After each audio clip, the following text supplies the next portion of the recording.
Estaba sirviendo el segundo plato cuando Patricia Hernández, mi nuera, golpeó el puño contra la mesa y me gritó delante de todos: «O me obedeces o te largas, vieja». El silencio que cayó sobre el comedor fue tan pesado que pude sentir su peso sobre mis hombros. Mi hijo Miguel se quedó mirando su plato, sin valor para defenderme. Los nietos dejaron de comer y bajaron la cabeza, avergonzados. Ahí estaba yo, Esperanza Morales, a los 68 años, siendo humillada en mi propia casa, en la cena dominical que tanto me esforzaba por preparar. Patricia continuó: «Me cansé de tus manías de dueña de casa. Aquí la que manda soy yo». Mi corazón se aceleró, pero algo extraño pasó. En lugar de encogerme como siempre hacía, sentí una calma helada apoderándose de mí. Durante 45 años construí esa casa ladrillo por ladrillo, trabajando como costurera para mantener a Miguel después de que mi esposo Francisco murió. Cada mueble, cada cortina, cada plato sobre esa mesa fueron conquistados con mi sudor. Patricia llegó hace 3 años, cuando se casó con mi hijo, y poco a poco fue tomando espacio, reorganizando mi cocina, cambiando la decoración, tratándome como una sirvienta en mi propia casa. Se quejaba de mi sazón, de mi forma de arreglar, del ruido que hacía por las mañanas. Miguel siempre se ponía de su lado. «Mamá, Patricia tiene razón, necesitas adaptarte». Pero ese domingo, cuando me humilló delante de toda la familia, me di cuenta de que había perdido no solo mi casa, sino también mi lugar en el mundo. Me levanté de la mesa despacio, me quité el delantal y lo puse sobre la silla. «Con permiso», dije con una voz que ni yo misma reconocí. Subí a mi cuarto, el único lugar que aún era mío, y cerré la puerta con llave. Me senté en la cama donde Francisco y yo soñamos tantos sueños, donde crié a Miguel sola, donde lloré todas las lágrimas de la viudez. Por debajo de la puerta, escuchaba las conversaciones continuando como si nada hubiera pasado, como si la dueña de la casa no acabara de ser expulsada de su propia mesa. Patricia se reía fuerte, comandando la situación. Fue en ese momento que abrí el cajón de la mesita de noche y saqué una carpeta que no tocaba desde hacía años. Ahí estaban todos los documentos de la casa, el testamento que Francisco dejó, las escrituras, los comprobantes de pago, todo a mi nombre, todo mío por derecho. Pero lo que ellos no sabían era que todo estaba a punto de cambiar. La historia comenzó hace 3 años, cuando Patricia entró en nuestras vidas como un huracán vestido de novia. Miguel la conoció en el trabajo. Ella era secretaria del jefe de él y se enamoró como un adolescente. Yo me alegré al principio. Pensé que era hora de que mi hijo encontrara el amor después de tanto tiempo solo. Patricia era bonita, joven, 20 años menor que Miguel, con una sonrisa que parecía sincera y palabras dulces que nos conquistaron a todos. Durante el noviazgo venía a casa los domingos, me ayudaba en la cocina, me decía «Señora Esperanza», con respeto, elogiaba mi comida, se mostraba interesada en las historias de la familia. El día de la boda fue el más feliz de mi vida después de mucho tiempo. Veía a Miguel radiante, elegante en su traje, bailando con Patricia como si fuera el hombre más afortunado del mundo. Ella usaba el vestido de novia que habíamos escogido juntas, se veía hermosa, y cuando me abrazó después de la ceremonia me dijo: «Gracias por darme un hijo tan maravilloso, señora Esperanza. Prometo cuidarlo y hacerlo feliz».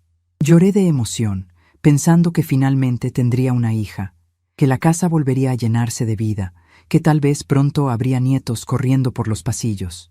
Los primeros meses fueron como una luna de miel para todos.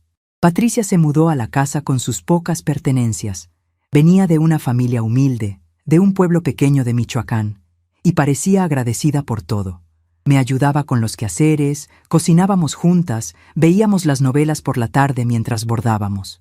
Miguel llegaba del trabajo y nos encontraba platicando y riéndose en la cocina. «Qué suerte tengo», decía.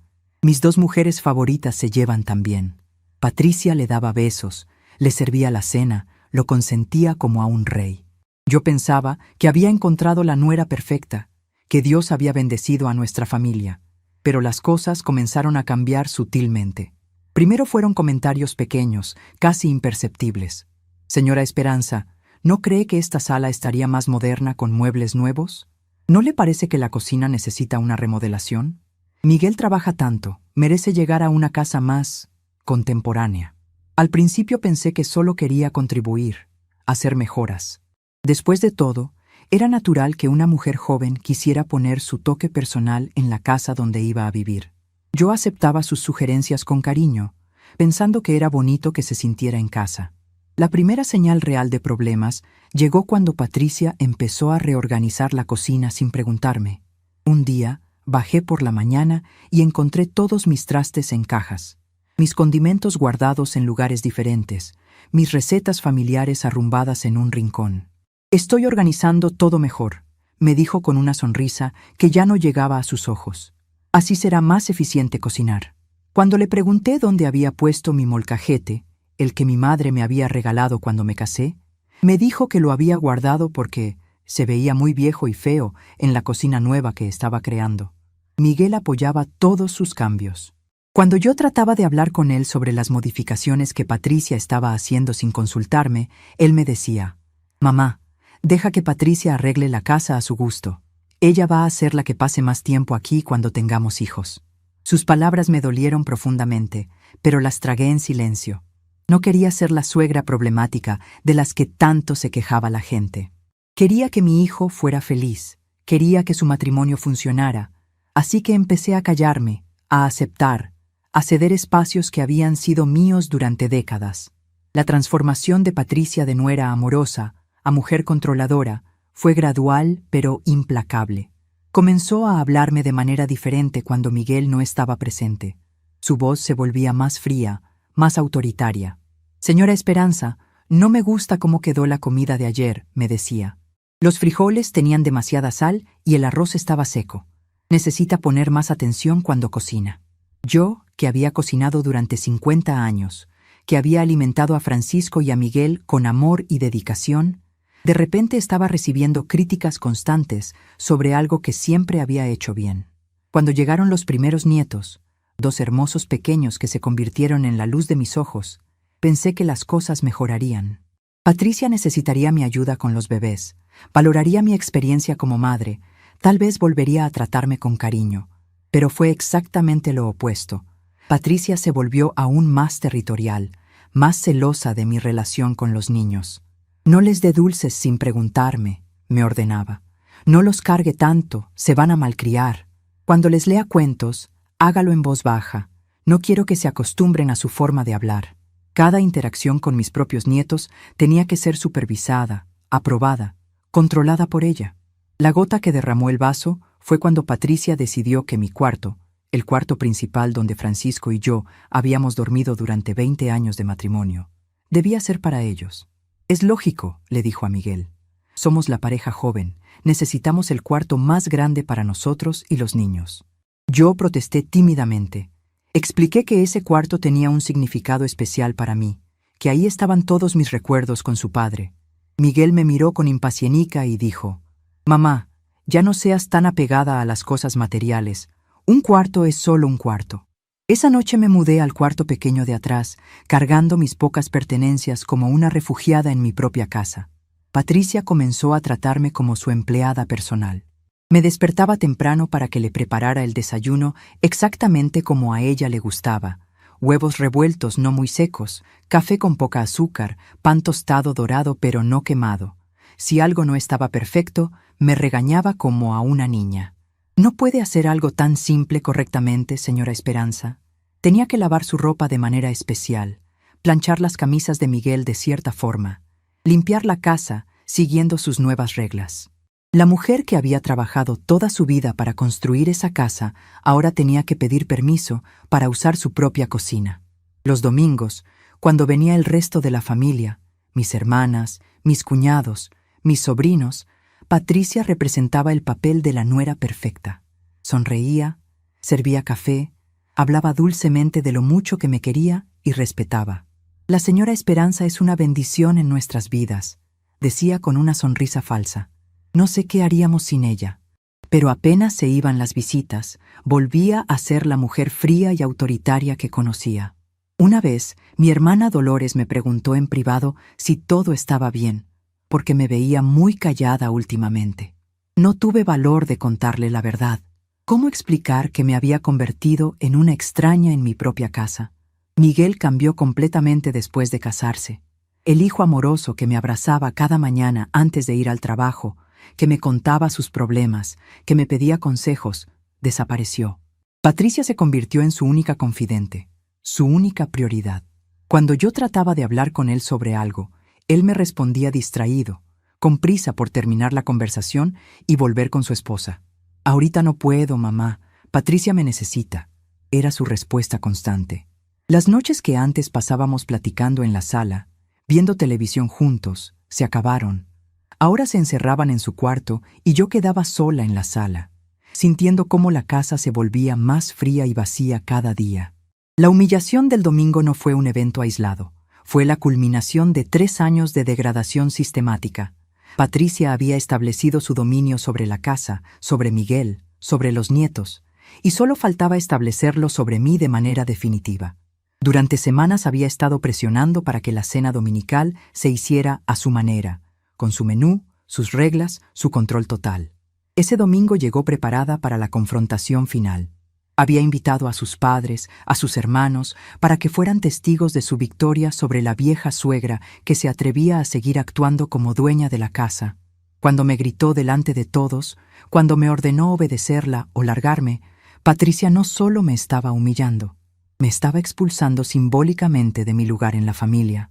Era su manera de decir que la época de la señora Esperanza había terminado, que ahora ella era la matriarca, la que mandaba, la que decidía quién pertenecía a la familia y quién no. Miguel, al quedarse callado, al no defenderme, confirmó su elección. Había elegido a su esposa por encima de la madre que lo había criado sola, que había sacrificado su juventud y sus sueños por darle una vida mejor. Esa noche, encerrada en mi pequeño cuarto, me miré al espejo y no reconocí a la mujer que veía. ¿Dónde estaba la Esperanza que había trabajado 2 turnos para pagar los estudios de Miguel? ¿Dónde estaba la mujer que había enfrentado sola la muerte de su esposo y había sacado adelante a su hijo? ¿Cuándo me había convertido en esta mujer asustada, sumisa, que aceptaba humillaciones en silencio? Esa noche tomé una decisión que cambiaría todo. Ya no iba a ser la víctima de mi propia bondad. Ya no iba a permitir que me trataran como basura en la casa que yo había construido. Patricia quería guerra, y la iba a tener. Al día siguiente comenzaría mi transformación silenciosa, pero esa noche, por primera vez en 3 años, dormí en paz. Porque cuando uno toca fondo, solo queda un camino, hacia arriba. El lunes, Patricia me despertó a las 6 de la mañana golpeando la puerta. «Esperanza, el café está atrasado. Miguel necesita salir temprano». Bajé a la cocina como sonámbula. Preparé el café, arreglé la mesa, lavé los platos de la cena que nadie se molestó en lavar. Patricia se quedó vigilándome, criticando cada movimiento. «No es así como se corta el bolillo. Esa taza está mal lavada. Está muy lenta». Miguel tomó café en silencio, evitando mi mirada. Cuando salió al trabajo, Patricia se volteó hacia mí con una sonrisa cruel. «Ahora que establecí las reglas, espero que todo funcione perfectamente. Esta casa necesita una dueña de verdad». Seguí lavando los platos, pero mis manos temblaban de rabia contenida. ¿Cómo había llegado a este punto? ¿Cómo me había convertido en una extraña en mi propia casa? Recordé cuando Miguel era pequeño y me abrazaba diciendo: «Mami, cuando crezca voy a cuidarte para siempre». Recordé las noches que se enfermaba y yo pasaba madrugadas enteras al lado de su cama. Recordé cómo trabajé 2 turnos en la costura para pagar sus estudios, cómo vendí mis joyas para comprar los libros de la universidad, cómo ahorré cada centavo para que tuviera una vida mejor que la mía. Cuando Francisco murió, le prometí que cuidaría a nuestro hijo, y lo cuidé. Renuncié a mis sueños, a mis planes, a mi futuro. Nunca más salí con nadie, nunca más viajé, nunca más pensé en mí. Todo por Miguel. Y ahora estaba casado con una mujer que me trataba como basura, y él lo permitía. Patricia solo lo amaba por la casa, por la comodidad, por la estabilidad que yo construí. Ella ni sabía que Miguel lloraba escondido cuando el papá murió, ni sabía de las noches que tenía pesadillas y venía a dormir conmigo.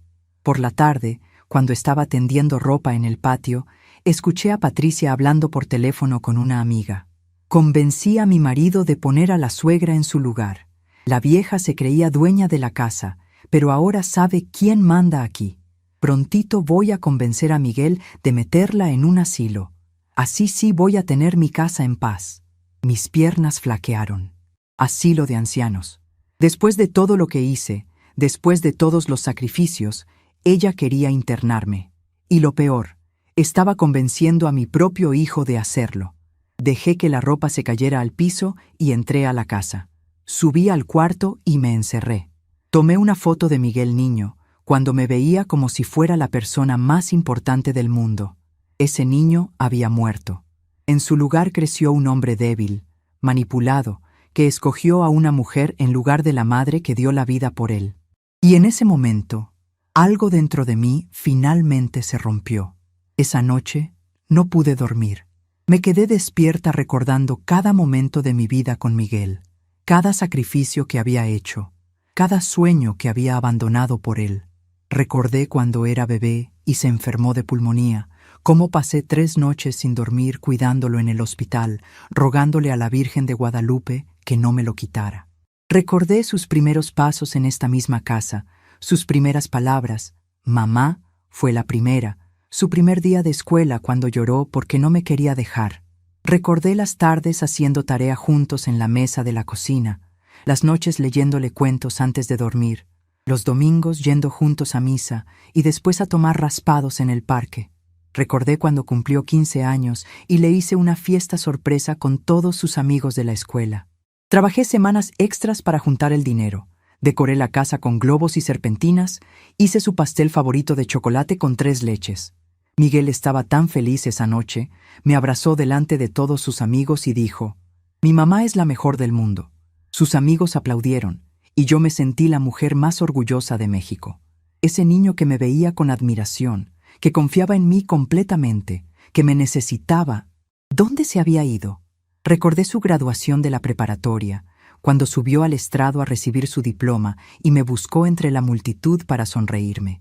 Yo estaba en primera fila, con mi vestido más bonito, el azul que Francisco me había regalado antes de morir, llorando de orgullo. Miguel había sido el mejor alumno de su generación. Había ganado una beca para la universidad. Tenía un futuro brillante por delante. Después de la ceremonia me abrazó y me dijo: «Gracias, mami. Todo lo que soy te lo debo a ti». Esa noche cenamos en el restaurante más elegante de la ciudad. Solo él y yo, celebrando su logro y planeando su futuro. Hablamos de sus sueños de ser ingeniero, de construir edificios hermosos, de tener una familia propia algún día. La universidad fue difícil para ambos. Miguel estudiaba ingeniería civil en la Ciudad de México. Tenía que viajar 3 horas diarias o quedarse en casa de mi hermana durante la semana. Yo trabajaba día y noche para pagar sus gastos. La colegiatura, los libros, el transporte, la comida. Vendí todo lo que tenía de valor. Los aretes de oro que Francisco me regaló cuando nació Miguel, mi anillo de matrimonio, hasta el ropero antiguo de mis papás. Pero valía la pena. Cada semestre que Miguel pasaba, cada materia que aprobaba, cada paso hacia su título, era una victoria compartida. Los fines de semana que venía a casa me contaba todo. Sus profesores, sus compañeros, los proyectos en los que trabajaba. Éramos un equipo, él y yo contra el mundo.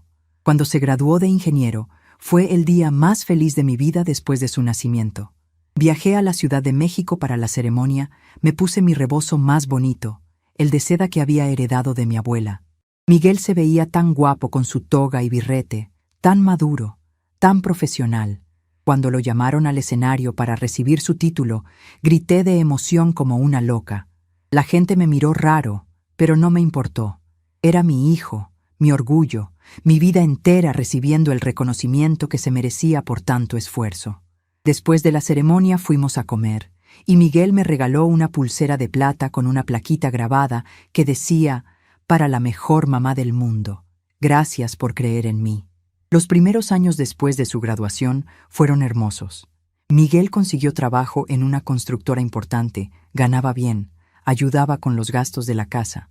Los domingos íbamos juntos al mercado, comprábamos ingredientes para hacer sus platillos favoritos. Cocinábamos juntos mientras él me contaba sus proyectos de trabajo. Por las tardes nos sentábamos en el patio a tomar café y ver el atardecer, platicando de todo y de nada. Miguel me compraba regalitos, un perfume, una blusa bonita, flores para el altar de la Virgen. Me decía que cuando se casara, su esposa tendría que entender que su mamá siempre sería lo más importante en su vida. Cuando conoció a Patricia, al principio pensé que era perfecta para él. Era bonita, educada, parecía quererlo mucho. Los primeros meses que salieron juntos, Patricia venía seguido a la casa, me ayudaba en la cocina, se interesaba por las historias familiares, trataba a Miguel con tanto cariño que me daba gusto verlos juntos. Una vez me dijo: «Señora Esperanza, quiero pedirle permiso para amar a su hijo. Prometo que nunca voy a tratar de separarlos. Usted siempre va a ser lo más importante para él». Me emocioné tanto que la abracé llorando. Por fin, Miguel había encontrado una mujer que entendía lo especial que era nuestra relación. Pero ahora, 3 años después, esa mujer dulce había resultado ser una máscara. La Patricia real era calculadora, manipuladora, celosa de cualquier persona que tuviera influencia sobre Miguel. Había estudiado nuestras rutinas, nuestros hábitos, nuestras tradiciones, no para respetarlas, sino para destruirlas sistemáticamente. Cada cambio que había hecho en la casa era una forma de borrar mi presencia, de eliminar los recuerdos que Miguel y yo habíamos construido juntos. El molcajete de mi mamá escondido porque se veía feo, las fotos familiares reemplazadas por decoraciones modernas, la receta de mole de la abuela guardada en una caja porque nadie come esas cosas tan grasosas. El martes por la mañana, Patricia me despertó aún más temprano. «Esperanza, hoy vienen mis papás a almorzar. Quiero que prepare pozole rojo, arroz blanco, frijoles de la olla y tortillas hechas a mano, y que la casa esté impecable». Le pregunté si Miguel sabía de la visita, y me contestó secamente: «No es necesario que Miguel sepa todo lo que pasa en su casa. Yo puedo tomar decisiones sin consultarlo». Pasé toda la mañana cocinando y limpiando como si fuera la sirvienta de la casa. Cuando llegaron los papás de Patricia, gente humilde pero con aires de grandeza desde que su hija se había casado bien, me trataron exactamente como ella me había enseñado, con condescendencia disfrazada de cortesía. «Qué rico cocina usted, señora», decía la mamá de Patricia mientras devoraba mi pozole. «Patricia tiene mucha suerte de tener quien le ayude con los quehaceres de la casa». El papá de Patricia, un hombre pequeño y bigotón que trabajaba de plomero, se paseaba por mi casa como si fuera suya, criticando los muebles, sugiriendo mejoras, hablando de lo anticuado que se veía todo. «Mira, Patricia», le decía a su hija, «deberías convencer a Miguel de modernizar esta sala. Con el buen sueldo que gana, pueden darse esos lujos». Yo servía la comida, recogía los platos, lavaba los trastes, mientras ellos planeaban cambios en mi hogar como si yo fuera invisible. Después del almuerzo, escuché a Patricia hablando con su mamá en la sala. «Ya casi convengo a Miguel de buscar un asilo para la suegra. La pobre está muy vieja, necesita cuidados especiales que nosotros no podemos darle aquí. Además, con los niños creciendo, necesitamos más espacio». Su mamá respondió: «Ay, hija, qué considerada eres. Los viejos a veces no entienden que estorban. Es mejor para todos que esté en un lugar donde la atiendan profesionalmente». Mis manos temblaron mientras secaba los platos. No solo Patricia quería deshacerse de mí, sino que ya tenía el apoyo de su familia para hacerlo. Y lo más doloroso era que hablaban de mí como si fuera un objeto molesto del que había que deshacerse. Esa tarde, cuando Miguel llegó del trabajo, Patricia ya había contado su versión de la visita familiar. «Amor, mis papás vinieron a almorzar y quedaron encantados con la casa. Mi mamá dice que tienes muy buen gusto para decorar». Miguel se veía contento de haber causado buena impresión en los suegros. Patricia continuó: «Por cierto, mi mamá me dio el nombre de un asilo muy bueno para personas mayores. Dice que tu mamá estaría mejor ahí, con gente de su edad, con actividades especiales para ancianos». Miguel asintió distraídamente mientras se cambiaba de ropa. «Sí, amor, podríamos investigar. Mi mamá ya está grande, tal vez necesita más cuidados de los que podemos darle aquí». Los escuché desde mi cuarto, donde me había refugiado después de limpiar toda la casa. Mi propio hijo hablando de mí como si fuera una carga, como si fuera un problema que resolver. No había preguntado mi opinión, no había considerado mis sentimientos, no había pensado ni por un segundo en todo lo que yo había sacrificado por él. Para Miguel, yo ya era solo una anciana molesta que ocupaba espacio en su casa, la casa que yo había pagado, la casa donde lo había criado, la casa donde había enterrado mis sueños para construir los suyos. Esa noche no bajé a cenar. Patricia subió a buscarme. Esperanza, la cena está lista. Le dije que no tenía hambre. ¿Está enferma? ¿Necesita que llame al doctor? Su falsa preocupación me daba asco. Estoy bien, solo cansada. Patricia se quedó parada en la puerta unos segundos, como estudiándome. Bueno, si necesita algo, me dice. Pero en sus ojos vi algo diferente. Satisfacción. Estaba contenta de verme débil, quebrada, derrotada. Cada lágrima mía era una victoria para ella. El miércoles amaneció gris y lluvioso, como mi estado de ánimo. Me quedé en la cama hasta tarde, escuchando a Patricia quejándose de que no había desayuno listo. Miguel, tu mamá se está poniendo muy rara. Ayer no cenó, hoy no quiso levantarse. ¿No crees que deberíamos llevarla al doctor? Miguel subió a verme. Tocó mi puerta suavemente. Mamá, ¿está bien? Patricia dice que no ha comido. Fingí estar dormida. No quería hablar con el extraño en que se había convertido mi hijo. Se quedó unos minutos parado ahí. Después bajó. Los escuché hablando en la cocina. Está durmiendo. Tal vez solo necesita descanso. Patricia respondió. O tal vez está empezando con demencia senil. Mi abuela empezó así, perdiendo las ganas de hacer las cosas normales. Demencia senil. Ahora no solo querían deshacerse de mí por molesta, sino que estaban inventando enfermedades para justificarlo. Patricia era más inteligente de lo que había pensado. No solo me estaba quitando mi lugar en la familia, sino que estaba construyendo una narrativa donde ella era la heroína sacrificada que cuidaba a una suegra enferma, y Miguel era el hijo sufrido que no tenía más opción que internar a su madre por su propio bien. Era una estrategia perfecta, quedar como los buenos de la historia mientras me enviaban a morir sola en un asilo. Por la tarde, cuando estaban en el trabajo y en la escuela, bajé a la cocina. La casa estaba en silencio. Solo se escuchaba el tic-tac del reloj que Francisco me había regalado en nuestro 5º aniversario. Me serví un café y me senté en la mesa donde tantas veces había desayunado con Miguel cuando era niño. Recordé las mañanas preparándole su lonche para la escuela, acomodando su torta favorita de frijoles con queso, su agua de Jamaica, una manzanita. Recordé cómo se despedía siempre con un beso y un «te amo, mami», antes de salir corriendo hacia el camión escolar.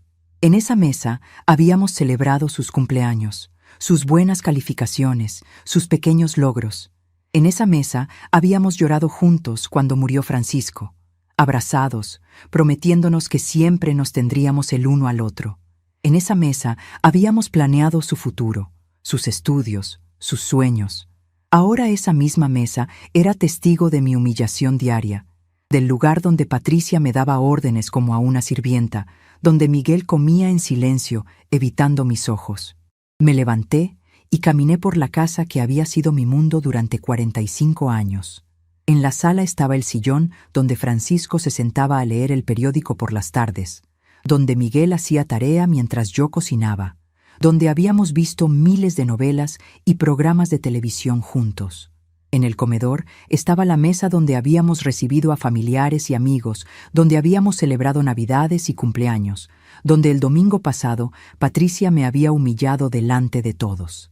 En mi antigua recámara, ahora de Patricia, estaba la cama donde Francisco y yo habíamos amado, donde había nacido Miguel, donde había pasado las mejores noches de mi vida. Cada rincón de esa casa tenía mi alma, mi historia, mi vida. Cada pared había sido testigo de mis alegrías y mis penas, de mis sueños y mis pesadillas. ¿Cómo podía Miguel siquiera considerar sacarme de ahí? ¿Cómo podía Patricia pretender que yo era la intrusa cuando ella había llegado apenas 3 años atrás? Pero entendí algo doloroso. Para ellos, yo ya era parte del pasado, un obstáculo para el futuro que querían construir juntos. Mi historia, mi sacrificio, mi amor, nada de eso importaba ya. Esa noche, cuando Miguel llegó del trabajo, noté que me evitaba más que nunca. No subió a saludarme como antes, no preguntó por mi día, no mostró ningún interés en saber cómo me sentía. Patricia había logrado convencerlo de que yo era un problema, una carga, una responsabilidad molesta de la que había que deshacerse. Mi propio hijo, la persona por la que había vivido 50 años, ya me veía como Patricia quería que me viera, como una vieja estorbosa que se negaba a entender que su tiempo había pasado. Pero ellos no sabían que la mujer que creían derrotada apenas estaba comenzando a despertar. Al día siguiente comenzaría a moverme en silencio, pero esa noche tomé la decisión más importante de mi vida. Ya no iba a ser víctima de mi propia bondad. Patricia quería jugar sucio, pues iba a conocer a una mujer que había sobrevivido a mucho más que una nuera malcriada. El jueves por la mañana no bajé a hacer café. Me quedé en el cuarto, escuchando a Patricia gritar desde abajo: «¡Esperanza! ¡Esperanza! ¿Dónde está esta mujer?». Escuché a Miguel tratando de calmarla. «Déjala, amor, debe estar mal por lo de ayer». Patricia replicó: «Mal nada, está haciendo berrinche, voy a subir y…». Pero no subió. Algo en mi ausencia la hizo dudar. Permanecí en silencio, organizando documentos, haciendo cuentas, planeando. Por primera vez en 3 años, la casa funcionó sin mí. Miguel salió al trabajo sin desayuno. Patricia tuvo que arreglársela sola. Y descubrí algo interesante. Ellos me necesitaban más de lo que yo los necesitaba a ellos. La casa era mía, el nombre en los documentos era mío, y tenía derechos que ni imaginaban. Cuando Miguel regresó del trabajo, subió a verme. Tocó la puerta y dijo: «Mamá, necesitamos platicar». No respondí. Insistió: «Por favor, mamá, abre la puerta». Continué en silencio. El viernes salí temprano de casa por primera vez en años. Fui al registro civil, al banco, al despacho del licenciado Salvador Mendoza, viejo conocido de la familia. El licenciado Mendoza me escuchó contar todo, desde la humillación del domingo hasta los planes de Patricia de meterme en un asilo. Movió la cabeza, indignado. «Señora Esperanza, usted tiene todos los derechos sobre esa casa.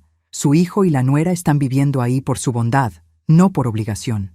Le expliqué que quería tomar una decisión radical, pero necesitaba estar segura de que actuaba dentro de la ley. El licenciado Mendoza sonrió. «Claro que puede. Es su casa, su vida, su decisión». Salí del despacho con papeles importantes en la bolsa y una sensación de poder que no sentía desde hacía décadas. Pasé al banco, organicé algunas transferencias, hice llamadas importantes. Nadie en casa sabía dónde estaba. Patricia llamó varias veces, preocupada. No contesté. Cuando llegué a casa al final de la tarde, Miguel y Patricia me estaban esperando en la sala, claramente nerviosos. «Mamá, ¿dónde estuvo? Nos preocupamos», dijo Miguel. Patricia completó, tratando de sonar cariñosa. «Sí, suegra. No es seguro que una persona de su edad ande sola por ahí». Los miré a los dos y sonreí. Una sonrisa tranquila, serena, que los puso aún más nerviosos. «Estuve resolviendo algunos asuntos», respondí. «Asuntos importantes». Subí al cuarto y se quedaron abajo, susurrando. Por la noche, escuché a Patricia presionando a Miguel. «Está tramando algo. Necesitas hacer algo». Pero yo ya había hecho lo mío. El sábado por la mañana, bajé a la cocina como si nada hubiera pasado. Preparé café, arreglé la mesa, actué normalmente. Patricia se quedó desconfiada, pero se relajó un poco. Miguel salió al trabajo aliviado, pensando que había vuelto a la normalidad. ¡Qué error! Cuando salieron, tomé el teléfono e hice la llamada más importante de mi vida. Y cuando regresaron a casa, solo quedaba una carta. Durante esos días de silencio, había recordado algo que Francisco me dijo poco antes de morir. «Esperanza, en esta vida la gente va a tratar de aprovecharse de tu buen corazón. No dejes que te conviertan en víctima de tu propia bondad. Eres más fuerte de lo que crees, solo necesitas recordarlo». En ese momento no entendí completamente sus palabras, pero ahora, 40 años después, finalmente tenían sentido. Había pasado toda mi vida siendo la mujer que sacrifica, que se adapta, que cede, que perdona, pero ya no más. Patricia había despertado a una mujer que no conocía. Una mujer capaz de tomar decisiones difíciles para proteger su dignidad. El proceso de mi transformación había comenzado el lunes, cuando decidí no levantarme temprano a servirles. Por primera vez en 3 años, Patricia tuvo que hacer su propio café. preparar el desayuno de Miguel, arreglar la mesa. La escuché maldiciendo en la cocina, quemando los huevos, derramando el café. Miguel bajó tarde al trabajo porque nadie le había preparado su lonche. Esa pequeña rebeldía mía había causado caos en sus rutinas perfectamente organizadas. Me di cuenta de que mi sumisión era lo que mantenía funcionando su mundo cómodo. Sin mí, eran 2 adultos mimados que no sabían cuidarse solos. El martes, cuando Patricia gritó mi nombre exigiendo que bajara, permanecí en mi cuarto leyendo la Biblia que Francisco me había regalado. Encontré un versículo que me habló directo al corazón. Mejor es vivir en rincón de azotea que con mujer rencillosa en casa espaciosa. Aunque hablaba de mujeres conflictivas, pensé que también aplicaba a mi situación. Mejor vivir sola con dignidad que en una casa grande siendo humillada.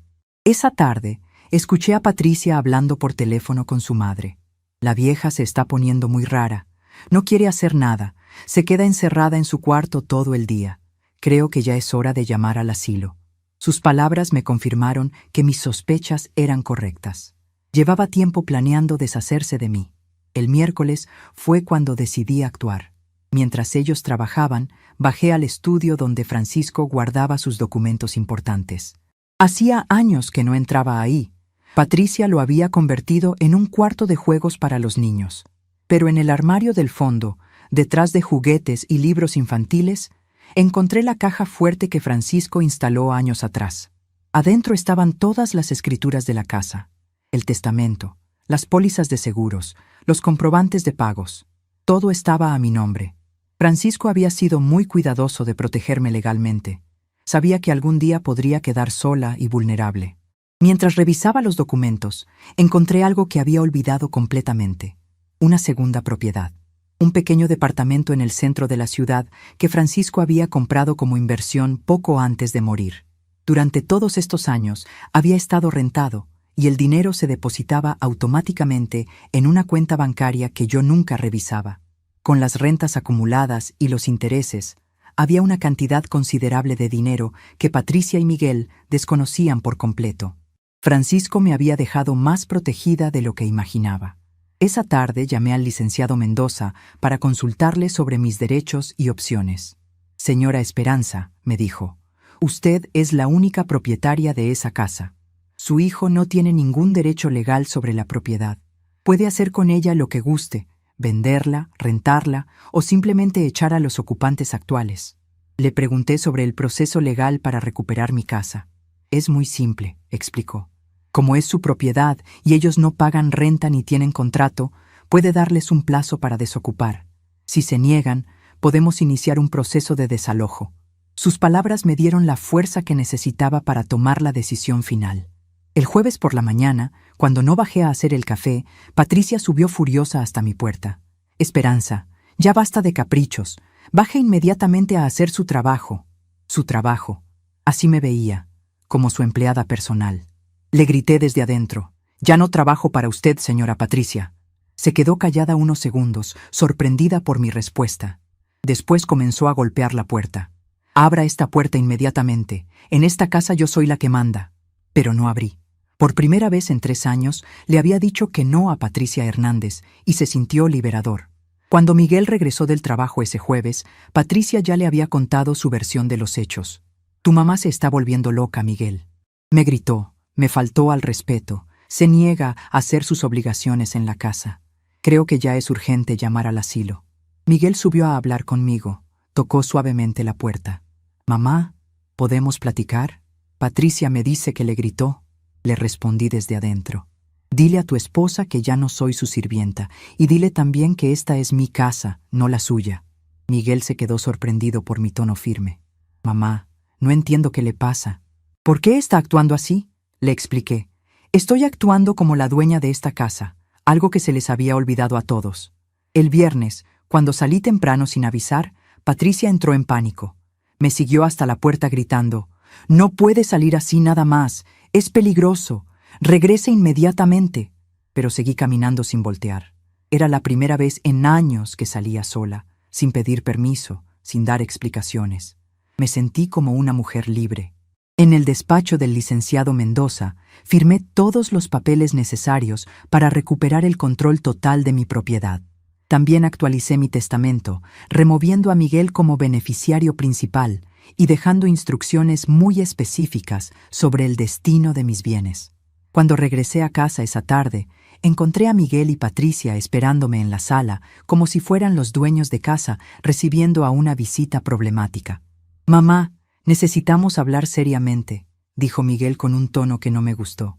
«Patricia y yo hemos estado platicando y creemos que necesita ayuda profesional.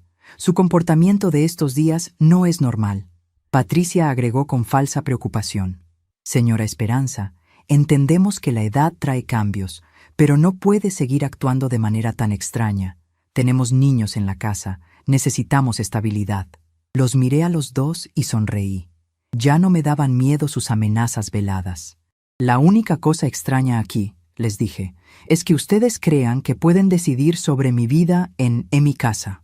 Esa noche escuché a Patricia hablando por teléfono con alguien, probablemente investigando asilos. «Sí, es urgente. La señora tiene 68 años, está mostrando signos de demencia, comportamiento agresivo, desobediencia. ¿Tienen espacio disponible?». Sus palabras me confirmaron que ya tenía todo planeado. No solo quería sacarme de mi casa, sino que iba a usar el pretexto de enfermedad mental para hacerlo. Era más inteligente y más cruel de lo que había pensado. Pero dos podían jugar ese juego, y yo tenía cartas que ella ni sospechaba. El sábado actué como si hubiera vuelto a la normalidad para despistarlos. Preparé desayuno, limpié la casa, actué como la suegra sumisa de siempre. Patricia se relajó pensando que había ganado la batalla psicológica. Miguel se fue al trabajo aliviado, creyendo que ya había pasado mi crisis nerviosa.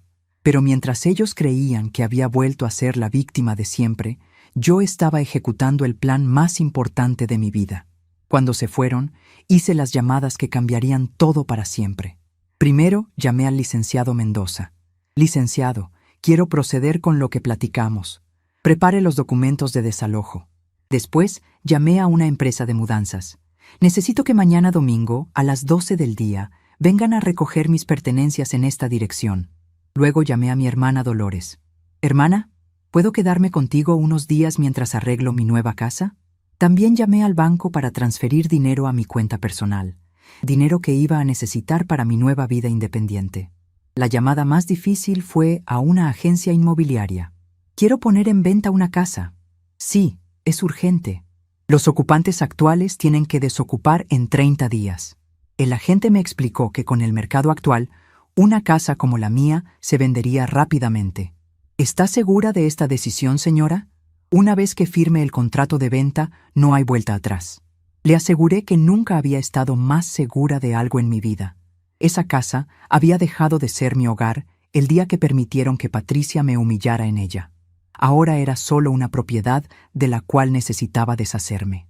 Después de hacer todas las llamadas, me senté en mi pequeño cuarto y escribí la carta que dejaría sobre la mesa.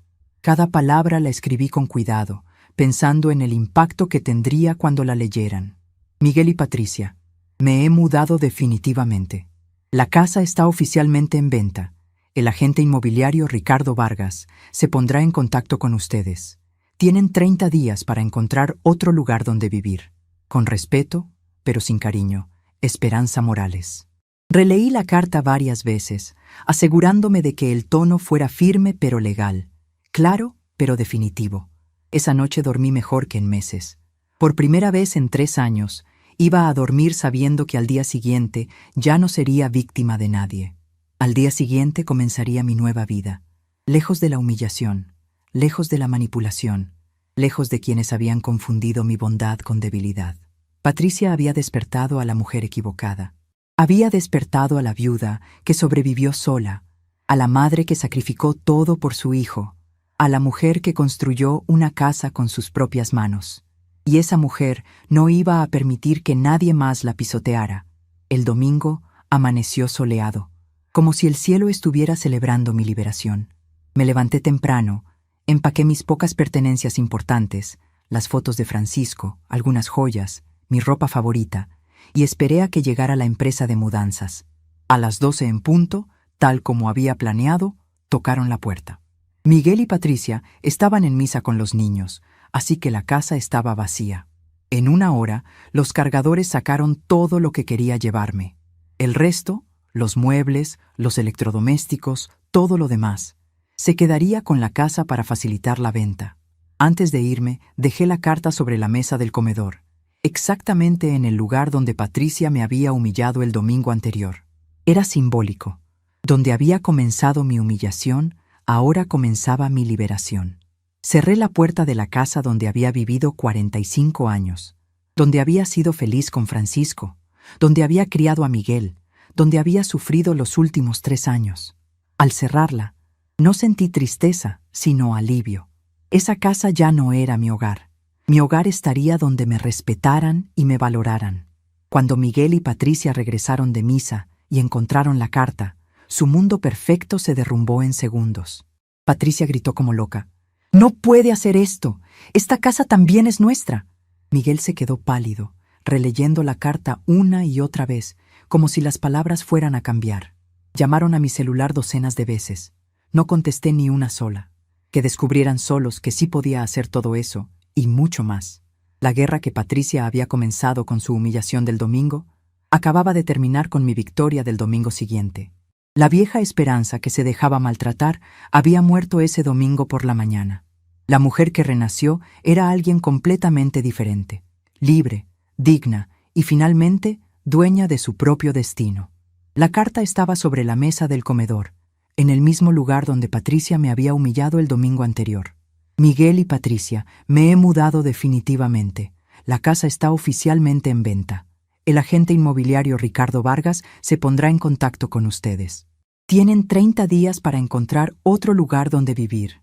Esperanza Morales. Cuando llegaron y la leyeron, Patricia gritó: «¡No puede hacer esto! ¡Esta casa también es nuestra!». Miguel se quedó pálido, releyendo la carta varias veces. Me llamaron al celular decenas de veces. No contesté. Que descubrieran solos que sí podía hacer aquello.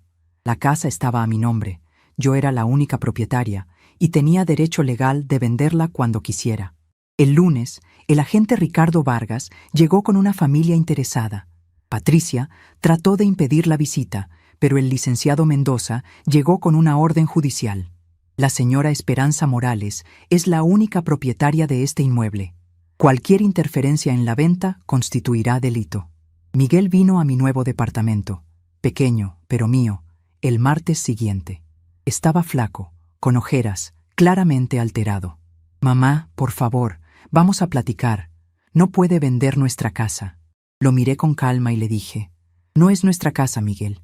Nunca lo fue. Es mi casa. Yo la construí, yo la pagué, yo la mantuve. Ustedes eran mis invitados». Trató de argumentar: «Pero mamá, soy su hijo. Tengo derecho». Sonreí tristemente. Hijo que deja que la esposa humille a la madre delante de la familia no tiene derecho a nada. Hijo que planea meter a la madre en un asilo perdió el derecho de llamarse hijo. Miguel se quedó impactado. ¿Cómo supo? Le expliqué que había escuchado todo, que sabía de sus planes. Patricia se casó contigo por la casa, Miguel, y tú la escogiste a ella en lugar de mí. Ahora vivan con las consecuencias. La casa se vendió en 15 días a una familia joven con niños pequeños. Miguel y Patricia tuvieron que mudarse a un departamento rentado del otro lado de la ciudad, lejos de todo, con una renta que comprometía casi todo el sueldo de él.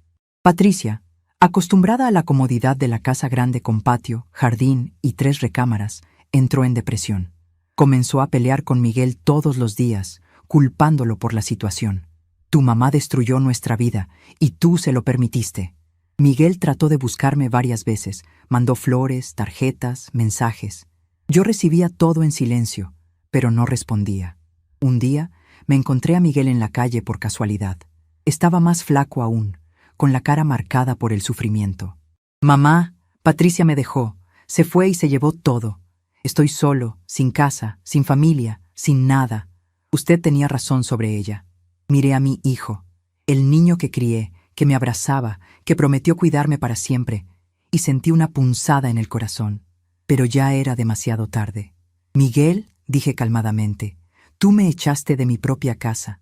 Permitiste que tu esposa me humillara. Planeaste internarme. Ahora sabes lo que se siente quedarse sin hogar. Ellos querían que desapareciera. Entonces fue exactamente lo que hice. Los primeros días después de mudarme a mi nuevo departamento fueron extraños pero liberadores. Despertar sin escuchar gritos, desayunar a la hora que quería, ver televisión sin que nadie cambiara el canal, cocinar solo lo que me gustaba. El departamento era pequeño comparado con la casa, pero era completamente mío. Nadie me daba órdenes, nadie criticaba mi comida, nadie me trataba como sirvienta. Por primera vez en 3 años tenía paz. Mi hermana Dolores venía a visitarme seguido, preocupada por cómo me estaba adaptando. ¿No extrañas la casa grande, Esperanza?, me preguntaba. Extraño la casa, le respondía, pero no extraño ser humillada en ella. Durante la primera semana, Miguel llamó todos los días. Dejaba mensajes llorando, pidiendo perdón, suplicando que regresara. Mamá, cometí un error. Patricia me manipuló, me cegó. No sabía lo que hacía. Por favor, perdóneme. Escuchaba cada mensaje hasta el final, pero no regresaba las llamadas. No era que no lo perdonara. Las madres siempre perdonan, pero perdonar no significaba volver a ser víctima. Perdonar no significaba olvidar la humillación. Perdonar no significaba aceptar ser pisoteada otra vez. Patricia duró exactamente 3 semanas en el departamento rentado antes de abandonar a Miguel. La mujer que supuestamente lo amaba tanto, que había peleado por controlar su casa, que había manipulado cada situación para quedarse con todo, desapareció en cuanto se dio cuenta de que ya no habría casa grande, comodidades ni estabilidad económica. Se llevó hasta los electrodomésticos que Miguel había comprado con tanto esfuerzo. Una vecina me contó que vio a Patricia cargando cosas en una camioneta mientras Miguel estaba en el trabajo. Cuando él regresó, encontró el departamento vacío y una nota. Esto no era lo que esperaba de la vida. Necesito un hombre que me pueda dar seguridad real. La ironía era perfecta. Patricia había destruido el hogar estable que yo había construido para Miguel, solo para descubrir que sin esa estabilidad, él no le servía. Había matado a la gallina de los huevos de oro. Miguel se quedó solo en un cuarto rentado, trabajando en 2 empleos para pagar las deudas que Patricia había dejado. Tarjetas de crédito, préstamos, compras a meses sin intereses que ahora tenía que pagar él solo. La vida cómoda que había tenido durante 28 años, gracias a mi trabajo y sacrificio, había desaparecido para siempre. Un mes después de mudarme, Miguel apareció en mi departamento sin avisar. Estaba más delgado que nunca, con ropa arrugada, sin afeitar. «Mamá, necesito hablar con usted». Lo dejé pasar, pero mantuve mi distancia. Se sentó en mi pequeña sala y comenzó a llorar como cuando era niño. «Patricia se fue, mamá. Me dejó con todas las deudas. Se llevó todo lo que pudo cargar. Perdí la casa, perdí a mi familia, perdí todo. Y lo peor es que ahora entiendo que usted tenía razón desde el principio». Le serví un café. Mi instinto maternal era difícil de controlar, pero no lo consolé como antes. «Miguel», le dije, «durante 3 años permitiste que esa mujer me humillara en mi propia casa. Nunca me defendiste, nunca tomaste mi lado, nunca consideraste mis sentimientos. Planeaban internarme como si fuera una loca, solo para quedarse con mi casa. Y ahora que ella te abandonó, ¿vienes a buscar a la mamá que despreciaste?» Miguel bajó la cabeza, avergonzado. «Sé que cometí errores terribles, mamá, pero usted es mi madre, la única familia que me queda. ¿No puede perdonarme?» Lo miré con tristeza. «Ya te perdoné, Miguel, pero perdonar no significa volver atrás. Perdonar no significa olvidar. Perdonar no significa que voy a permitir que me lastimen otra vez». Miguel trató de convencerme durante 2 horas. Me recordó los buenos tiempos de su infancia, me pidió que pensara en los nietos, me prometió que todo sería diferente si le daba otra oportunidad. «Podemos vivir juntos otra vez, mamá. Buscaremos una casa nueva, empezaremos de cero». Ya aprendí mi lección, pero yo también había aprendido la mía. «Miguel, hijo, tuviste 28 años para aprender a valorarme. Tuviste toda una vida para entender lo que significaba mi sacrificio. Solo te diste cuenta cuando te quedaste solo y sin recursos. Eso no es amor, es conveniencia». Le expliqué cómo me había sentido durante esos 3 años terribles. ¿Sabes lo que es ser humillada por tu propia nuera delante de toda la familia y que tu hijo se quede callado? ¿Sabes lo que es escuchar que planean internarte como si fueras una loca? ¿Sabes lo que es convertirte en sirvienta en la casa que construiste con tu sudor? Miguel lloraba mientras yo hablaba. No sabía que se sentía tan mal, mamá. Patricia me decía que usted estaba exagerando, que era normal que las suegras y nueras tuvieran roces. Le respondí, no eran roces, Miguel. Era maltrato sistemático. Y tú escogiste creerle a ella en lugar de creerme a mí. Cuando Miguel se fue esa tarde, supe que era la última vez que intentaría convencerme de regresar. En sus ojos vi que finalmente había entendido la magnitud de lo que había perdido. No solo había perdido una casa y una esposa, había perdido el amor incondicional de la persona que más lo había amado en el mundo. Había cambiado a la madre que dio la vida por él por una mujer que lo abandonó a la primera dificultad. Y ahora tendría que vivir con esa decisión por el resto de su vida. Las semanas siguientes fueron de ajuste y redescubrimiento. Aprendí a vivir sola después de décadas de vivir para otros. Compré plantas para decorar mi pequeño departamento. Me inscribí en clases de tejido en el centro comunitario. Comencé a leer novelas que no había podido leer en años.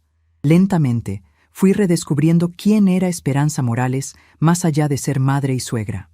Era una mujer inteligente, capaz, con gustos propios y opiniones firmes. Mi hermana Dolores me ayudó mucho en esa transición. Esperanza, me decía, durante 50 años viviste para tu marido y tu hijo. Ya es hora de que vivas para ti. Tenía razón.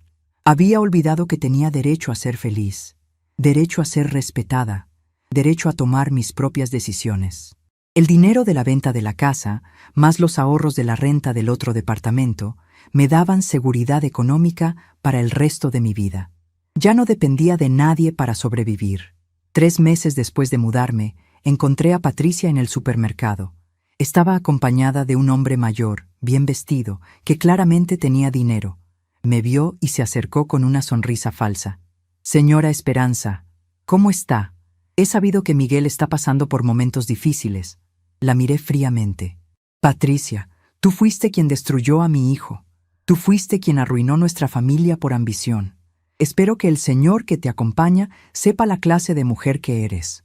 Patricia se puso roja de vergüenza. Su nuevo novio la miró con curiosidad, claramente sin saber toda la historia. Me alejé sin decir más. No valía la pena gastar energía en alguien que ya había salido de mi vida para siempre. 6 meses después de dejar la casa, recibí una llamada de Miguel. Su voz sonaba más madura, más reflexiva. Mamá, no la llamo para pedirle que regrese. Solo quiero que sepa que entiendo por qué se fue. Entiendo que lo que hicimos estuvo mal. Entiendo que merecía respeto y no se lo dimos. Le agradecí por reconocerlo, pero le dejé claro que las disculpas no cambiaban el pasado. Miguel, me da gusto que hayas reflexionado, pero algunas decisiones no tienen vuelta atrás. Tú escogiste a Patricia por encima de mí, y ahora ambos vivimos con las consecuencias de esa elección. La conversación fue cordial pero distante. Miguel me contó que había conseguido un trabajo mejor, que estaba pagando sus deudas poco a poco, que había aprendido a vivir solo y a valorar las cosas simples de la vida. La experiencia me sirvió para crecer, mamá, aunque el precio haya sido muy alto. Le deseé lo mejor, sinceramente, pero también le dejé claro que nuestros caminos se habían separado para siempre. Te deseo felicidad, Miguel, pero ya no desde cerca. Ya no puedo arriesgarme a volver a ser lastimada. Al final de esa llamada, me sentí en paz con mi decisión. Había hecho lo correcto al alejarme. No era venganza, era supervivencia emocional. No era crueldad, era dignidad. Había aprendido que el amor propio era tan importante como el amor a los hijos, y que nadie tenía derecho a pisotear mi valor como persona, ni siquiera mi propio hijo. Patricia había querido destruirme, pero sin saberlo, me había liberado. Me había obligado a redescubrir mi fuerza, mi valor, mi capacidad de ser feliz por mí misma. 1 año después, Miguel se casó con una mujer diferente. Una enfermera humilde y trabajadora que lo conoció en su peor momento y lo aceptó así. No me invitó a la boda. Sabía que no iría. Pero mi hermana me contó que había sido una ceremonia sencilla, sin lujos, pero llena de amor verdadero. Me alegré por él, sinceramente. Todos merecían una segunda oportunidad en el amor, incluso quienes habían cometido errores terribles. Pero esa segunda oportunidad tendría que construirla sin mí. Yo ya había cerrado ese capítulo de mi vida y había comenzado uno nuevo, donde la protagonista era yo misma, no mi papel como madre o suegra. La casa donde viví 45 años ahora albergaba a la familia joven que la compró. Pasaba por ahí de vez en cuando y veía a los niños jugando en el jardín que antes cuidaba, a la nueva dueña tendiendo ropa en el mismo patio donde escuché los planes crueles de Patricia. La casa había vuelto a ser un hogar lleno de amor y risas, algo que había dejado de ser durante los últimos 3 años que viví ahí. Me alegraba que hubiera encontrado una familia que la valorara y la cuidara como se merecía. Patricia desapareció de nuestras vidas tan súbitamente como había llegado. Se casó con el hombre mayor que conocí en el supermercado, un viudo rico que le daba la vida cómoda que siempre había buscado. Miguel me contó que había sabido por amigos comunes que Patricia se había inventado toda una historia sobre ser víctima de una suegra loca y un esposo abusivo. Siempre había sido experta en manipular la verdad a su favor. Pero ya no era mi problema. Había salido de mi vida para siempre, y con ella se había llevado también al hijo que yo conocía. El Miguel que había criado con tanto amor había muerto el día que permitió que Patricia me humillara. El hombre que quedó era un extraño que compartía mi sangre, pero no mis valores. Había intentado rescatar a ese hijo perdido, pero había aprendido que no se puede salvar a quien no quiere ser salvado. A veces, la lección más dolorosa que debe aprender una madre es cuando soltar las manos y dejar que sus hijos enfrenten las consecuencias de sus decisiones, aunque esas consecuencias los destruyan. Esa noche, un año después de haber dejado la casa, me senté en mi pequeño balcón a ver el atardecer.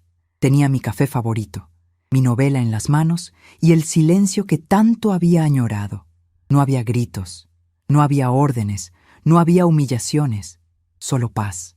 Pensé en Francisco y le agradecí mentalmente por haberme dejado los recursos legales y económicos para defenderme.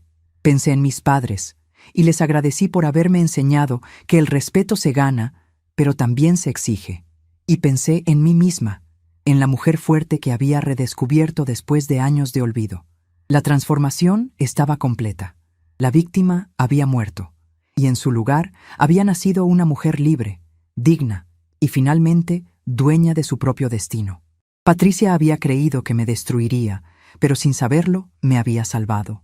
2 años después, despierto todas las mañanas en mi departamento pequeño y silencioso, sin gritos, sin órdenes, sin humillaciones.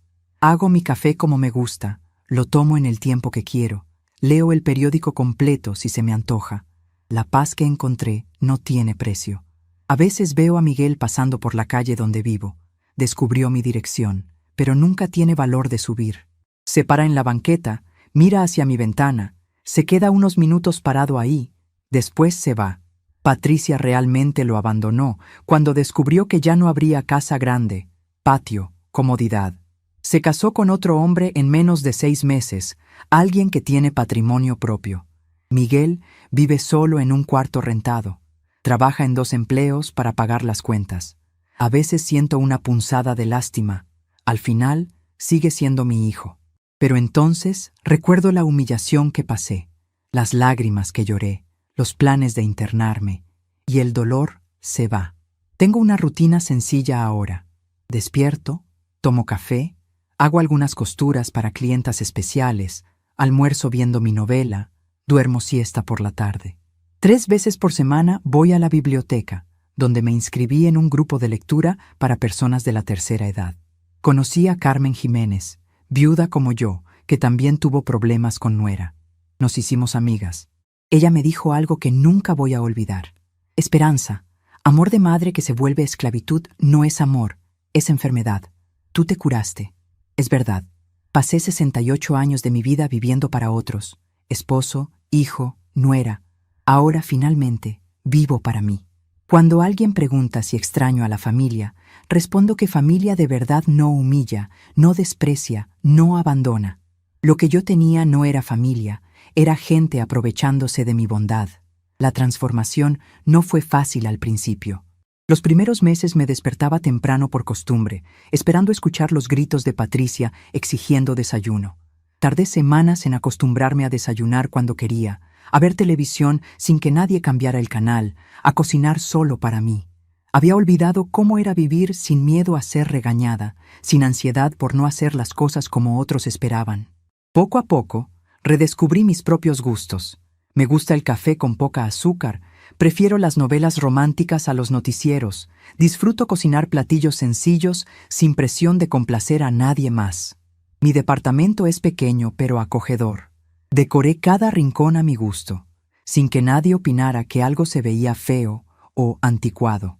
Puse las fotos de Francisco en la sala, el molcajete de mi mamá en la cocina, las plantas que siempre quise tener, pero Patricia decía que ensuciaban la casa. Cada objeto tiene un lugar especial. Cada mueble fue escogido por mí, para mí. Es la primera vez en décadas que vivo en un espacio que realmente me pertenece, donde nadie puede decirme qué hacer o cómo vivir. Carmen se convirtió en una amiga invaluable durante esta transición. Su historia era similar a la mía. Hijo manipulado por esposa controladora, años de humillaciones silenciosas, hasta que un día decidió irse y no volver. Al principio me sentía culpable. Me contó durante una de nuestras tardes de café. Pensaba que era mi deber aguantar todo por ser madre. Pero después entendí que el sacrificio tiene límites, que el amor propio también importa. Sus palabras me ayudaron a procesar mis propios sentimientos, a entender que no era mala madre por haber puesto límites, que era una mujer valiente por haber escogido su dignidad. Los domingos son mis días favoritos. Antes eran días de estrés.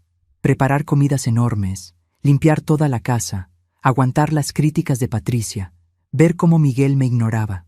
Ahora los domingos son para mí. Voy a misa temprano, después camino por el parque, compro flores frescas para mi departamento, leo bajo la sombra de un árbol. A veces Carmen y yo vamos al cine o a visitar el mercado de artesanías. Son domingos llenos de pequeños placeres, sin dramas, sin tensiones, sin tener que complacer a nadie más que a mí misma. Ayer Miguel intentó llamarme de nuevo. Dejó un mensaje llorando, pidiendo perdón, diciendo que entendió todo, que Patricia lo manipuló, que quiere tenerme de vuelta en su vida. Escuché el mensaje completo y lo borré. No es que no lo perdone. Las madres siempre perdonan. Pero perdonar no significa regresar. Perdonar no significa olvidar. Perdonar no significa aceptar ser humillada otra vez. Miguel tuvo su oportunidad de escoger entre la madre y la esposa. Escogió. Ahora vive con esa decisión. Cerré el cajón donde guardo las fotos viejas, me sonreí en el espejo y salí a mi caminata de la tarde. En la calle, una vecina me saludó. «Buenas tardes, señora Esperanza. ¿Cómo está?», respondí con una sonrisa verdadera. Estoy libre. El proceso de sanación emocional tomó tiempo.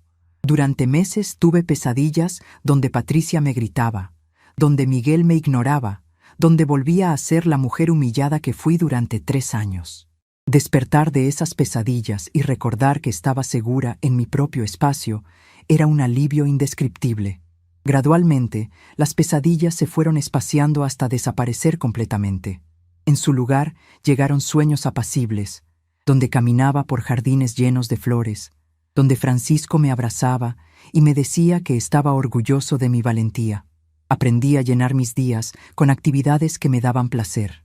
Me inscribí en clases de bordado en el centro comunitario, donde conocí a otras mujeres de mi edad con historias similares. Descubrí que no era la única que había sufrido maltrato de nueras controladoras, que no era la única que había sido ignorada por hijos ingratos. Escuchar estas historias me ayudó a entender que mi experiencia era más común de lo que pensaba, pero también que mi decisión de irme había sido más valiente que la de muchas otras que se quedaron aguantando por el bien de la familia. En las clases de bordado conocí a Refugio, una mujer de 75 años cuya nuera la había corrido de su casa después de que enviudó. Me dijeron que ya no tenía para qué estar ahí, que estorbaba en su matrimonio. Me contó mientras bordábamos flores en un mantel. Me fui a vivir con mi hermana y fue la mejor decisión de mi vida. Descubrí que podía ser feliz sin depender de hijos ingratos. Su fortaleza me inspiró a seguir adelante en los momentos difíciles, cuando la soledad me pesaba y extrañaba tener familia cerca. También conocí a Luz Helena, cuya historia tenía un final diferente. Su nuera también había tratado de controlar su casa y su relación con su hijo, pero cuando ella puso límites firmes desde el principio, el hijo la defendió y la nuera tuvo que adaptarse. La clave, me explicó, fue no permitir nunca el primer abuso. En cuanto mi nuera trató de faltarme el respeto, hablé con mi hijo y le dejé claro que no lo iba a permitir. Él escogió defenderse a mí y su esposa entendió que conmigo no iba a poder. Su historia me hizo reflexionar sobre cómo las cosas podrían haber sido diferentes si yo hubiera puesto límites más temprano, pero también me confirmó que Miguel había hecho su elección consciente. Los fines de semana me gusta caminar por el centro histórico de la ciudad. Veo las parejas jóvenes paseando tomadas de la mano, las familias con niños corriendo en las plazas, los abuelos jugando con sus nietos. A veces siento una punzada de melancolía pensando en los nietos que ya no veo, en las celebraciones familiares de las que ya no formo parte. Pero luego recuerdo el precio que tenía que pagar por esas cosas, la humillación constante, el irrespeto, la pérdida de mi dignidad, y la melancolía se convierte en alivio. Prefiero estar sola con respeto a estar acompañada con desprecio. Mi hermana Dolores viene a visitarme cada 15 días. Al principio estaba preocupada por mi decisión. Pensaba que era demasiado drástica, que debería darle otra oportunidad a Miguel. Es tu único hijo, Esperanza. La familia es lo más importante. Pero con el tiempo ha visto cómo he florecido en mi nueva vida, cómo he recuperado la alegría que había perdido, cómo ya no vivo con esa tensión constante que me caracterizaba durante los años con Patricia. Te ves más joven, me dice ahora.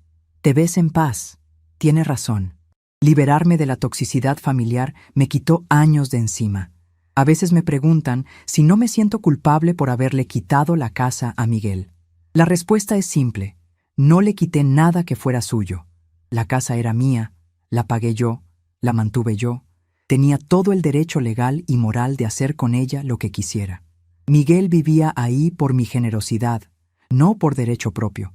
Cuando esa generosidad se convirtió en abuso, tenía todo el derecho de retirarla. No fue venganza, fue justicia. No fue crueldad, fue defensa propia. Cualquier madre que viera a su hijo permitir que la humillen, haría lo mismo si tuviera los medios para hacerlo. El dinero de la venta de la casa, más los ahorros de la renta del departamento que Francisco me dejó, me dieron seguridad económica para el resto de mi vida. No dependo de nadie para sobrevivir. No tengo que aguantar maltratos por necesidad. No tengo que quedarme callada por miedo a quedar desamparada. Esta independencia económica fue clave para mi liberación emocional. Sin ella, tal vez habría aguantado más años de humillaciones porque no habría tenido alternativa. Francisco, sin saberlo, me dio las herramientas para defenderme décadas después de su muerte. Me han llegado noticias de Patricia a través de conocidos comunes. Se casó con el hombre mayor que conocí en el supermercado, un viudo rico que le da la vida lujosa que siempre buscó. Viven en una mansión en las afueras de la ciudad. Viajan constantemente. Ella usa joyas caras y ropa de diseñador. Consiguió exactamente lo que quería. Un hombre que la mantenga sin que tenga que trabajar. La diferencia es que este esposo no tiene hijos que puedan interferir con sus planes. No tiene una suegra que defender. No tiene historia familiar que respetar. Patricia puede ser la reina de su castillo sin competencia. No siento resentimiento hacia ella. Al contrario, casi le agradezco por haberme mostrado quién era realmente mi hijo. Si no hubiera sido por su crueldad, tal vez habría pasado el resto de mi vida siendo la madre abnegada que se sacrifica en silencio. Patricia me forzó a encontrar mi fuerza, a redescubrir mi valor, a defender mi dignidad. Sin saberlo, fue el catalizador de mi liberación. Su maldad se convirtió en mi bendición. De Miguel sé que sigue luchando económicamente. Después de que Patricia lo dejó con todas las deudas, tuvo que trabajar en 2 empleos para salir adelante.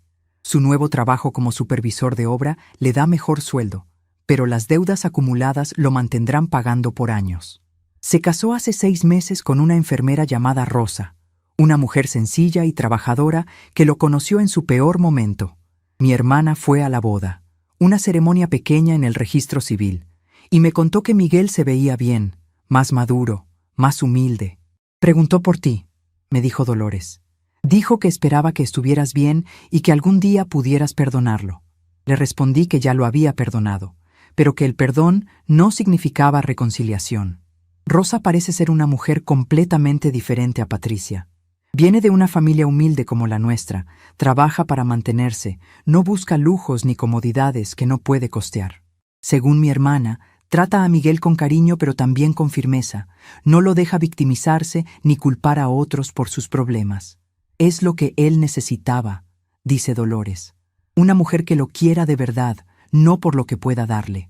Me alegro sinceramente de que Miguel haya encontrado un amor auténtico, pero esa felicidad la construirá sin mí. Yo ya cerré ese capítulo de mi vida. Los nietos crecieron sin conocer realmente a su abuela. Los veo ocasionalmente cuando van con Rosa a hacer compras cerca de mi casa. Son niños educados, bien portados, que claramente están siendo criados con amor y disciplina. A veces me reconocen y me saludan tímidamente, pero no hay esa conexión especial que solíamos tener. Patricia se encargó de alejarlos de mí durante los años más importantes de su desarrollo, y ahora somos prácticamente extraños. No los culpo, eran demasiado pequeños para entender la situación, pero su pérdida fue una de las consecuencias más dolorosas de mi decisión. Aún así, no me arrepiento. Los nietos criados en un ambiente donde se humillaba a su abuela habrían aprendido que esa falta de respeto era normal. Alejarme también los protegió de crecer pensando que maltratar a los mayores era aceptable. Tal vez algún día, cuando sean adultos y entiendan mejor la situación, busquen la verdad sobre lo que realmente pasó. Tal vez Miguel les cuente cómo sus decisiones destruyeron a la familia. O tal vez nunca sepan toda la historia. En cualquier caso, ya no es mi responsabilidad. Las tardes son mi momento favorito del día. Me siento en mi pequeño balcón con una taza de té y observo el atardecer pintando el cielo de colores hermosos. No hay prisa, no hay presión, no hay nadie exigiéndome que haga algo más. Es un lujo que no había tenido en décadas. Tiempo para pensar, para reflexionar, para simplemente existir. En esos momentos de silencio, a veces le hablo a Francisco mentalmente, le cuento sobre mi nueva vida, le agradezco por haber sido un hombre que me respetó y me valoró durante nuestro matrimonio. Francisco, le digo al cielo, tardé en entender tu último consejo, pero finalmente lo seguí. Ya no soy víctima de mi propia bondad. Encontré la fuerza que tú sabías que tenía. Siento que él estaría orgulloso de ver cómo enfrenté la situación, cómo defendí mi dignidad, cómo construí una nueva vida a los 68 años. No fue fácil empezar de cero a esta edad, pero fue necesario. Fue la única manera de recuperar mi autoestima y mi paz interior. Anoche tuve un sueño hermoso. Estaba en un jardín lleno de flores, caminando tranquila bajo un sol suave. Francisco estaba ahí, joven y sonriente como cuando nos casamos. ¿Eres feliz, Esperanza?, me preguntó. Soy libre, le respondí. Y por primera vez en años, eso es lo mismo que ser feliz. Él me abrazó y me dijo, entonces valió la pena todo el dolor. Desperté con una sensación de paz total, sabiendo que había tomado las decisiones correctas. Esta mañana, mientras tomaba mi café y veía las noticias, escuché una nota sobre violencia doméstica contra adultos mayores. La reportera entrevistaba a una psicóloga que explicaba cómo muchas veces el maltrato viene de los propios familiares, cómo los hijos o nueras pueden ser abusivos con los padres ancianos, cómo muchas víctimas no denuncian por vergüenza o por miedo a quedarse solos. Me reconocí en esa descripción y me sentí orgullosa de haber sido lo suficientemente valiente para romper el ciclo de abuso antes de que fuera demasiado tarde. El sol entra por mi ventana, iluminando mi pequeña sala, donde tengo mis libros favoritos, mis plantas bien cuidadas, mi rincón de costura organizado exactamente como me gusta. Este espacio es completamente mío, diseñado por mí y para mí. Nadie puede entrar aquí a gritar, a exigir, a humillar. Es mi refugio, mi santuario, mi hogar verdadero. A los 68 años, aprendí que la familia no siempre está formada por la sangre, que el hogar no siempre es donde naciste, que la felicidad a veces requiere alejarse de quienes más amas. Hoy es domingo otra vez. Hace exactamente 2 años que Patricia me humilló en aquella mesa. Hace 2 años que tomé la decisión de cambiar mi vida para siempre. Voy a celebrar este aniversario de mi liberación yendo a misa, comprando flores frescas para mi altar de la Virgen y cocinando mi platillo favorito solo para mí. Ya no cocino para complacer a otros. Ya no sirvo a quien no me valora. Ya no acepto migajas de cariño de quienes deberían amarme incondicionalmente. A veces, el mayor comienzo es el silencio que uno escoge mantener. Estamos curiosos para saber hasta dónde esta historia llegó. ¿De dónde nos estás viendo? Comenta abajo.